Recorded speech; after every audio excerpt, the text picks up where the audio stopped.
I'm Michael Norris. I'm the development manager at Tillo. I joined Tillo as a senior software engineer nearly 5 years ago before we went live with our API.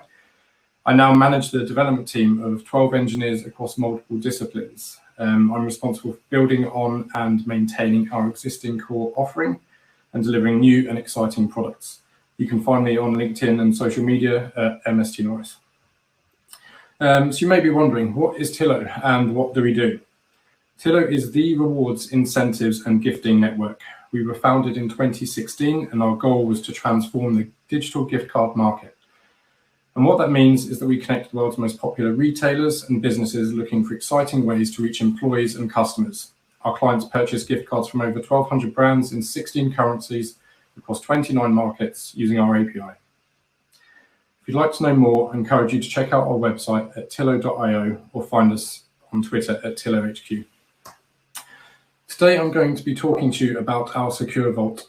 I'll touch upon the problem it solves, its reason for existence, and I'll describe the challenges we face with performance and scalability, and I'll go into a little detail about what we did to overcome some of those issues. Before we get into what the vault is, I should start with a high-level view of our platform. Along the top, we have our retailers. A retailer's gift card offering may be provided by or powered by a prepayment processor who offer up an API for us, Tillo, to connect to. More on this shortly. At the bottom, we have our clients, the businesses who are buying the gift cards, and in the middle, bringing everything together, we have Tillo, who ourselves offer a single, unified, RESTful API for our clients to connect to and to buy gift cards through. So what is the vault? There are two ways that we work with a retailer for whom we sell their gift codes via our platform. The first way, which is our preferred way if it's available, is if the retailer is already using one of the main prepaid processors, as I mentioned a moment ago. This allows us to offer their gift codes in real time, potentially open value, and without the need for us to hold and manage stock. The other way is by means of us holding fixed denominated stock in a secure system which we have built and that we call the vault. We've created an internal API to aid with loading stock in, checking the stock levels, and taking stock out of the vault. So which retailers is the vault for? So the retailers who do not have a prepayment processor, or it may be a processor that we've yet to integrate to and that we decide to take on stock in the meantime. So you may have gathered already that we treat our vault just like any other third-party processor that we've integrated to. This allows us to treat a retailer whose stock we store in our vault just like any other, and offer it via the same platform and in the same manner to our clients. This is a very high-level overview showing the main components for the systems. This is our API and our hubs, where users purchase gift codes, run reports, and perform customer service-related tasks, amongst other things. Wrapper is another product we've built. Our clients use it to provide personalized URLs to their customers, and I won't go into further detail now, and it may be a talk for another day. Analytics is a Python Flask API with an Elasticsearch database, and this is where most of our high-level stats come from that are shown in the hub to our users, and it's also used to surface data for some of our reports. The Vault is a self-contained private web app providing an internal API for Core to connect to, and it's the subject of today's talk. The public subnet holds elastic load balancers that allow users to only reach Core or Wrapper, and Analytics and Vault are services that serve Core, and only Core can reach them. Within our internal network, there is communication between these different services, but end users can only communicate with our Core services as well as our Wrapper services. They cannot communicate with the Vault directly. So a request comes in to our API from a client. The request may be for a retailer, for a third-party processor, or the request may be for a retailer whose stock we store in the Vault. So how does the Vault work? Stock has a number of attributes that we need to know about and take into account when loading it in, besides the gift code itself. Firstly, which retailer does it belong to and what is the currency? Secondly, what denomination it is? And finally, what is the expiration date? We load the stock into a database where each row in the table is an item of stock. We then take into account each of these attributes when issuing stock out of the Vault, and that's what we're going to be focusing on.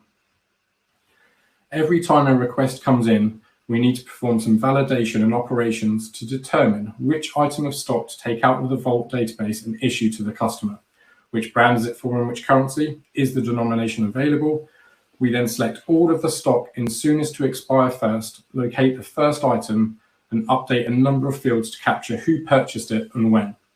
And then we return that stock item in the API response.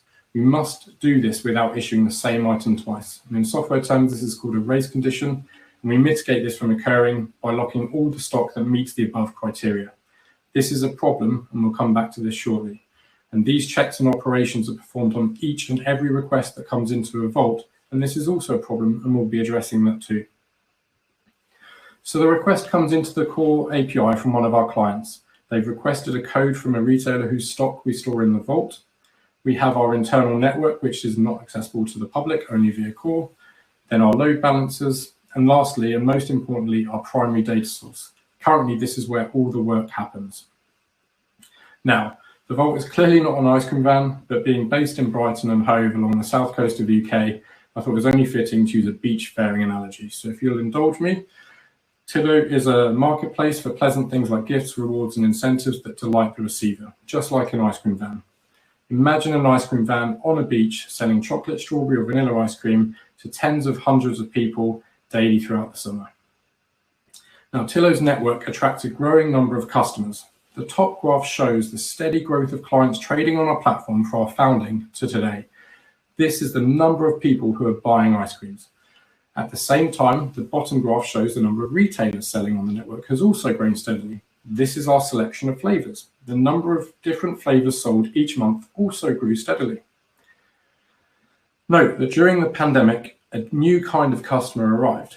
Blue represents our underlying business, so chocolate, strawberry, vanilla, etc. And green represents niche, artisanal flavors of ice cream.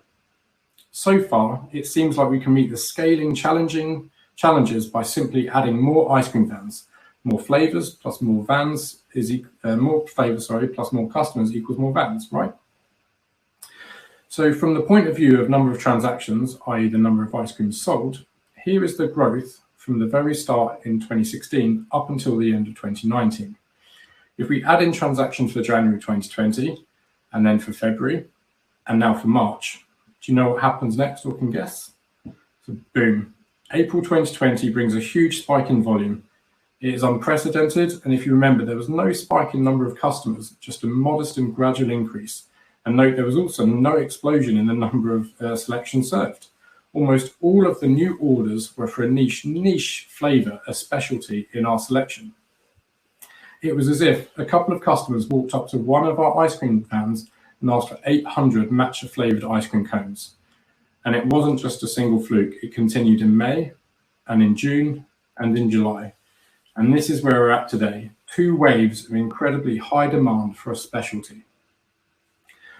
This graph shows the ratio of vault transactions in green compared to third-party processors in blue by transaction volume. The vault was catapulted from being a minority class, circa 10% of a small number of transactions, to serving the majority of over 2/3 or 70% of an unprecedented huge number of transactions. No fleet of ice cream vans is going to efficiently serve 800 matcha ice cream cones. So how did the vault just keep on chugging? To recap, albeit simplified, this is the architecture of the vault, or at least that's what it was, where all the work is being done in the database upon each and every request that comes in. While not necessarily best practice, it served a purpose and performed absolutely fine when the growth was steady, but not so much when the traffic spiked, and especially when the majority of that traffic was for a few select retailers. Every time a request came in, we needed to perform some checks to determine which item of stock to take out of the vault next. So what is the problem with the vault?